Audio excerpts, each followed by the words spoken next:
كول بالمر اللي بيحتفل وكأنه متجمد من البرد. بالمر النجم الإنجليزي الصاعد الذي لم يكتفي بالتسجيل فقط، بل يلفت الأنظار بعد كل هدف بحركة غريبة لا تنسى. بيحط إيديه على كتافه وكأنه بيدفي نفسه من البرد. احتفال غير مفهوم في البداية، لكنه بيخفي قصة وراه بدأت بالصداقة وانتهت بالشهرة. كل شيء بدأ مع صديق الطفولة مورجان روجز ولاعب أستون فيلا الحالي. كان بيحتفل بهذه الطريقة في مباريات فريقه، ولما رآه كول بالمر وعده بأنه لما يسجل هدف هيحتفل بنفس الطريقة، وفعلها في أول أهدافه مع تشيلسي وكرر نفس الحركة حرفيا. ومن تلك اللحظة أصبح يلقب بكول بالمر. الجمهور رحب بالحركة والإعلام تبناها وأصبحت بتوقيعه الخاص. لكن الاحتفال لم يكن مجرد وفاة لصديقه، بل تحول إلى رسالة. كول بالمر الذي غادر مانشستر سيتي لأنه ما خدش الفرصة الحقيقية أراد أن يقول للجميع: أنا بارد أصنع من الصمت ضجة في كل مرة يهز فيها ذراعيه ليقول شيء، لكنه يترك إلى الجميع انطباعا لا ينسى. مساحات خطيرة لبالمر، خطير بالمر، خطير بالمر، بالمر بالجول ثاني. يا عيني يا عيني يا عيني يا عيني، الله يا بالمر ولا أروع. قبل ما نبدأ الفيديو صلي على النبي وما تنساش الاشتراك واللايك. من هو كول بالمر الذي دمر باريس سين جيرمان؟ لاعب كرة قدم إنجليزي بيلعب في خط الوسط أو الجناح وعمره 23 سنة، خريج أكاديمية مانشستر سيتي، وشارك في أول مباراة ليه مع فريقه مانشستر سيتي الأول عام 2020، وكان جزء من التشكيلة اللي حققت الثلاثية التاريخية عام 2023. فاز بالدوري الإنجليزي وكأس الاتحاد الإنجليزي وبدوري أبطال أوروبا. وفي نفس العام وقع مع تشيلسي مقابل مبلغ 40 مليون جنيه استرليني، وقدم موسم أول رائع. وكمان حصل على العديد من الجوائز، من بينهم جائزة لاعب الجماهير في الدوري الإنجليزي، وجائزة أفضل لاعب شاب في إنجلترا. وفي عام 2025 ساهم بالمر في فوز تشيلسي بكأس المؤتمر الأوروبي وبكأس العالم للأندية، واصبح كول بالمر ثاني لاعب من تشيلسي منذ موسم 2013-2014 يساهم في 3 أهداف من مباراة نهائية في أي بطولة، إلى جانب إيديان هازارد في مايو 2019 من نهائي الدوري الأوروبي، حيث سجل كل منهما هدفين وقدموا تمريرة حاسمة واحدة. كما شارك النجم الإنجليزي بشكل مباشر في 6 أهداف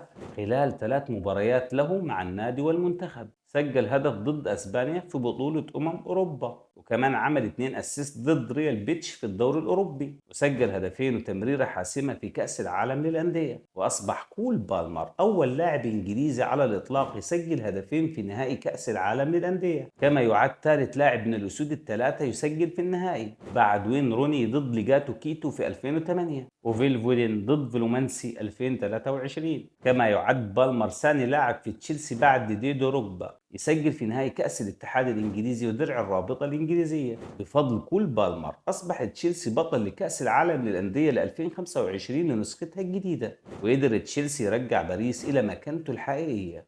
تشيلسي في شوط واحد بس قدر يعمل ما قدرش يعمله ريال مدريد ولا ليفربول ولا الانتر ولا الارسنال في باريس سان جيرمان. هدفين سجلهم بالمر الآتي بقوة يضع نفسه في خامة اللعيبة الكبار. لقد أثبت أنه بيتفوق على لعيبة موجودة في الساحة، لأنه في الهدف الأول في نهائي كأس العالم للأندية استلم الكرة بهدوء ورفع راسه دون أن يتوتر، وسدد كرة أرضية بدقة عالية استقرت في الزاوية البعيدة وكأنه بيتمرن. لم يعتمد على القوة بل على الدقة، والحارس لم يتحرك. الهدف كان باردا وفي غاية الجمال ولم يتوقف عند هذا الحد. وفي الهدف الثاني كرر نفس الأسلوب، ثبات كبير وتقدم وفتح قدمه وسدد كرة أرضية أخرى وراحت نحو الشباك. هدفان بسيطان لكنهم يظهرون شخصية لاعب يتحكم في التفاصيل، لا يصرخ ولا يبالي في الاحتفال، فقط يلعب ويحدث الفارق ويقود فريقه نحو الفوز. بالمر بيحط علمين على الحذاء بتاعه، وجماهير تشيلسي بتسأل دايما ما سر العلمين اللي على الحذاء بتاع بالمر، وفي صحيفة إنجليزية كشفت السر.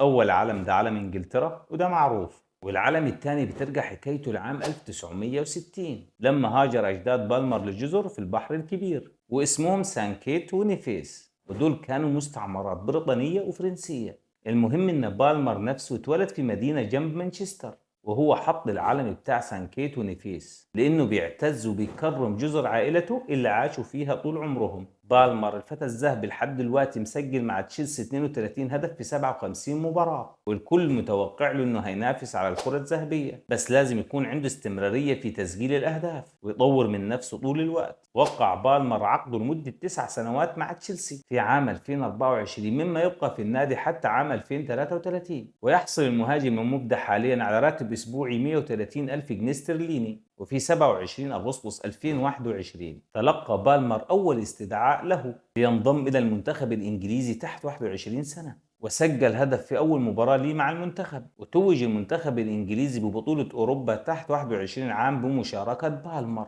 وبعد كده انضم للمنتخب الإنجليزي الأول في 13 نوفمبر 2023. وحصل كول بالمر في 8 أكتوبر 2024 على جائزة أفضل لاعب في المنتخب الإنجليزي عن موسم 2023-2024. كول بالمر هنشوف نسخة ليه في الموسم ده مع تشيلسي هتكون الأفضل. والسلام عليكم ورحمة الله وبركاته.